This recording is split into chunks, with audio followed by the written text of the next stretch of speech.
Hey everybody, real quick, if you need a recap of Season 3 of Snowpiercer, I've got you covered just at the tab in the upper right-hand corner, and it'll take you right to it. Now, Season 4 picks up almost 1 year after Season 3. Layton and New Eden are not exactly thriving, but they're on their way. It's been a slow build and a slow process, but they have a nice little community. And they're all preparing for the return of Snowpiercer.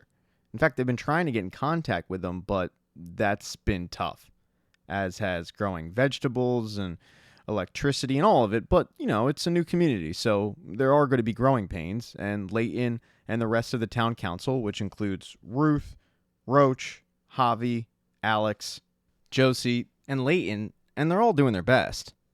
They always get together and they discuss the issues in the town and how they're going to address it and how they're going to make New Eden a better community. But while they're trying to make the best of this situation, because the reality is New Eden hasn't really lived up to the hype. It was supposed to be this utopian society. In reality, it's a bunch of train cars and it's really cold outside. But for people like Layton, they look at it like this is a positive because at least you have fresh air. You can leave the train. For people like Osweiler, he's had a hard time acclimating. He feels like he was duped. In fact, he got so mad that he took a tent and he moved up to the mountains. He's not even living in the cars anymore. There's also Alex, who doesn't really have any interest in being a part of the town council. She's more interested in her data and her research, but it seems to be having a little bit of a negative effect. While the town council does meet, she's up there looking over seismic data when she starts to have a nosebleed, and you get the impression that this isn't the first time she's had one of these.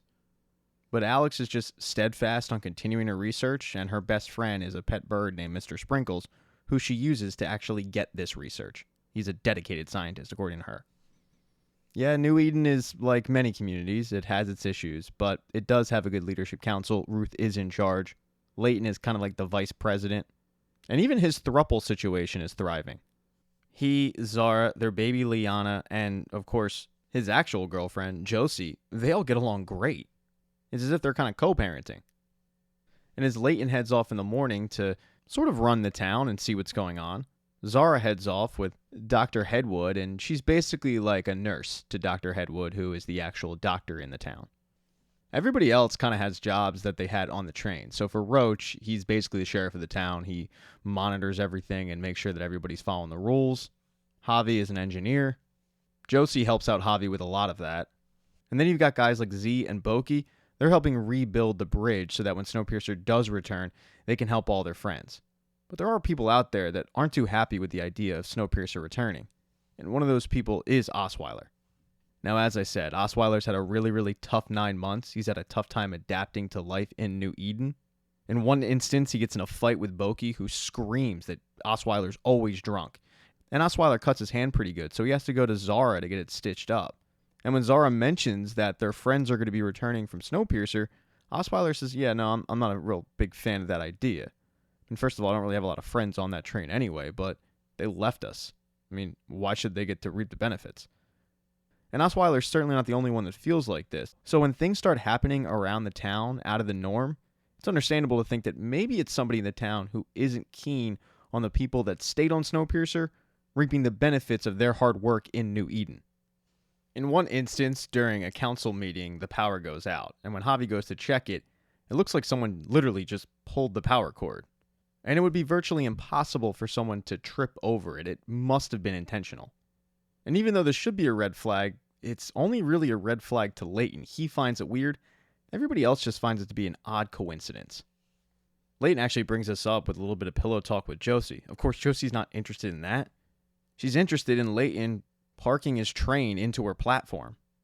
The next day, though, there is an update on Snowpiercer. For the first time in months, Javi feels like he got a transmission from the train. It's pretty garbled, he can't really understand much, but who else would it be? Unable to get a hold of anybody in Snowpiercer, Javi runs to Alex's car to see if she heard the transmission, but she tells Javi, I'm busy right now, I can't really help you out. And he explains that this could be the first chance that they get to talk to Snowpiercer in almost a year, but she doesn't care. She's not interested at all. She's only interested in her research, even though her mother's on that train. With Alex not willing to help out, Javi has to turn to Josie. He needs Josie to go up to the mountains and check the communications transmission because he needs to get in touch with Snowpiercer if they're in comms range, which he thinks that they are. They're coming well ahead of schedule, and they would cross a bridge that isn't ready for them to cross, and they need to know that. So it is of the utmost importance that Javi or somebody from New Eden get in touch with Snowpiercer and let them know, hey, we're not really ready for you to swing by yet. While Josie goes and checks for the one communication relay, someone's going to have to go check for the other one, which is about 6 or 7 hours away, and Leighton says, I'll go get Boki and we'll go check it out. When he goes to grab Boki, he finds out from Z that not only did Boki not show up for work, neither did Oz. Now, Oz missing work is less dramatic. He's been in such a weird mental state that he literally just didn't feel like going. He stopped by the market where he did run into Zara, and Zara let him know, we need to refix your stitches, stop by the infirmary later. But Boki missing work, that is weird. Eventually he's able to find out that Boki went on an errand for Alex. While Leighton tries to figure out what he's going to do about the whole Boki situation and the transmitter, Josie returns with some bad news. The transmitter that she had is busted up. It looks like someone took a rock to it. This is yet another sign that something weird is going on. At this point, Leighton's pretty convinced it's sabotage. Ruth says that they'll discuss stepping up security at the next town hall meeting, and she just instructs Javi to fix the current transmitter and get it back up on the mountain. She does pull Leighton aside because this is a big accusation, the fact that somebody's sabotaging them. They voted on fixing the bridge a long time ago, so he can't quite figure out why anyone would fight about it now, but when you look at the facts, it does look like this is intentional. He doesn't think it's a protest because protesters want to be seen and heard. He thinks that they're being tested, and whoever is doing this wants to see how they respond. It's not like Ruth really has any ideas. She tries to kind of pass the buck to Leighton, but Leighton says, no, Ruth. These people voted you their leader, and they have a great leader, so it's your call. Leighton then heads out to go talk to Alex and see where Boki is. When Leighton goes to Big Alice, where Alex is held up, she doesn't exactly have the welcome mat out. He asks her when Boki's going to be back, and she says later tonight. And by the way, I didn't send him on an errand. He's going to the edge of a pocket to look at barometric pressure and seismograph readings.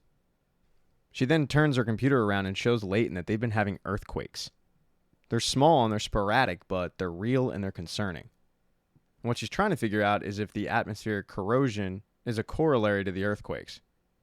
What really bothers her, though, is that there's something that's missing that just doesn't make any sense to her. Leighton kind of just says, yeah, there's a lot of that going around, and he heads out. As he's walking back to New Eden, that's when he gets the shock of his life. Audrey casually rolls up on a track scaler, those little tiny cars that they put Wilfred in. Although Audrey is not doing well at all. And when Leighton opens it up, all she can muster to say is, they're coming. Leighton rushes Audrey's body in and interrupts a town hall meeting with Ruth, and he immediately screams for Dr. Hedwood and Zara, but neither of them are in attendance. Dr. Hedwood had told Zara that she had to step out because Boki needed another treatment, and Zara, having no idea that Boki went on this errand for Alex, just believed it. Zara also stepped out of the infirmary. She let Roach watch Liana, while she headed up to the mountains to go tend to Osweiler's stitches. She did get some insight as to what's going on with Osweiler, and it sounds crazy, but he claims that he can hear voices. At first, there were just these whispers in the wind, but if you really listen, you can hear them. And what he heard was that something happened on the train. All the people on the train are dead, and they're not coming back. Whatever happened was pretty awful. So all this talk about Snowpiercer returning and the grand return, it's not happening. And that's one of the reasons why Osweiler is so frazzled and so bothered. Zara just thinks that Osweiler's going through something, so she doesn't think much of it. She has no idea what's going down in New Eden at the moment. And when Leighton goes to find help for Audrey, that's when all hell breaks loose. He heads out to the infirmary and he runs into Josie, and Josie tries to stop him and he says, no, I know all about Audrey. Yeah, we're trying to get her help. And Josie says, Audrey? No, Leighton, you don't understand. When I went to put that transponder back, I saw something. Josie tells him that she saw a snowmobile, and they don't have one of those, but neither does Snowpiercer.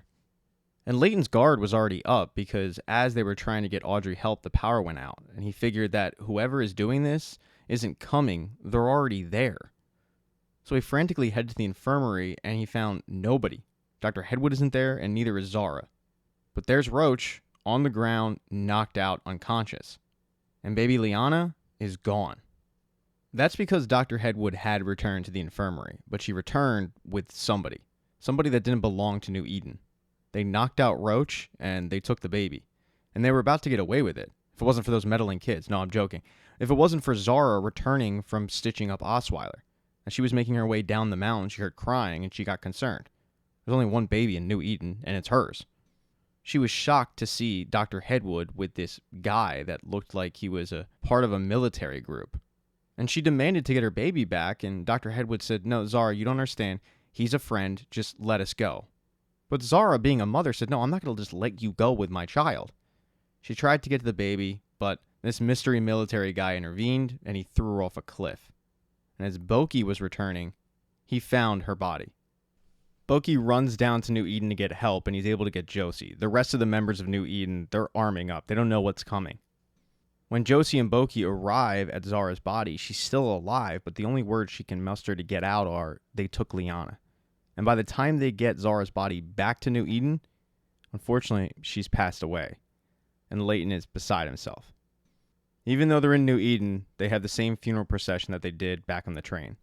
But Leighton turns to Josie and says, "Whoever did this, I'm going to find them, and I'm going to kill them." Now the big question is, who did do this? Who's infiltrated Snowpiercer? Who put Audrey on the track scaler? Who took Liana? Well, it all had to do with that rocket that went up in the air and exploded that Snowpiercer saw. They sent both Till and Ben out to investigate it, but when they got to the crash site, they were surrounded. It was an ambush. At gunpoint, they escorted both of them back on Snowpiercer to control the train. The guy in charge introduced himself as Admiral Anton Milius of the International Peacekeeping Forces. He then demanded that they take him to Melanie Cavill. That was 9 months ago. Thank you so much for checking out this recap. Please consider subscribing to the channel and subscribing to my Patreon. Hit thumbs up if you liked it. Smash that thumbs down button if you thought it sucked. If you left a comment, I don't get back to you. I usually don't check the comments unless they're like a super comment. Also, if you don't see the next video up on the end screen, not to worry. It'll be up in a day or two.